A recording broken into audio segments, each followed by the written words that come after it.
Jo, bueno, és algo que tenia ja molt present de sempre, des de sempre.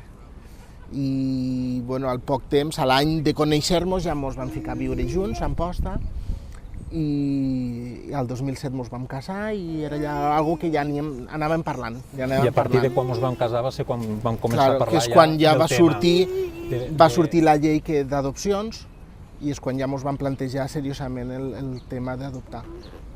Quan vam començar tot el procés d'adopció, en la resta, bueno, érem els únics homosexuals que hi havíem allí, l'altre eren parelles heterosexuals, els primers que els van donar la dignitat van ser a nosaltres, sí.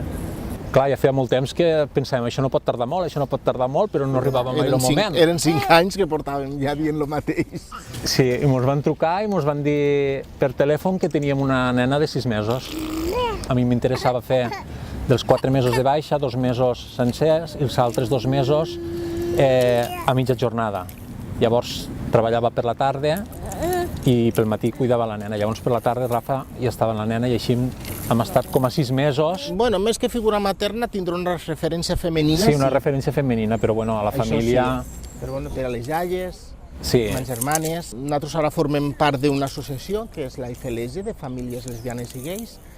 I estan fent un paper molt important a l'escola. El dia que ella vagi a una escola, nosaltres per ser socis, la FLG envia un lot de material didàctic perquè ho puguin treballar allí a l'escola, que parla sobre la diversitat de famílies. Crec que ella, com ho està vivint des de menudeta, vull dir, és algo que tindrà bastant assumit i bastant interioritzat. Per això vam decidir també entrar a fer-nos socis de la FLG. Sí.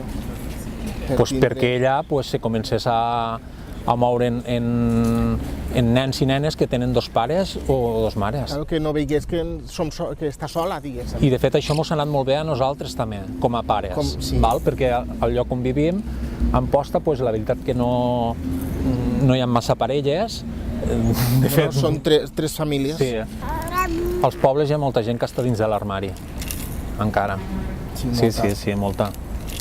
Ens fa por que el dia de demà li puguen dir a ella que els teus pares són maricons i l'important és que ella, si li diuen, perquè li diran, no ho vegi com un insult, sinó com una cosa normal.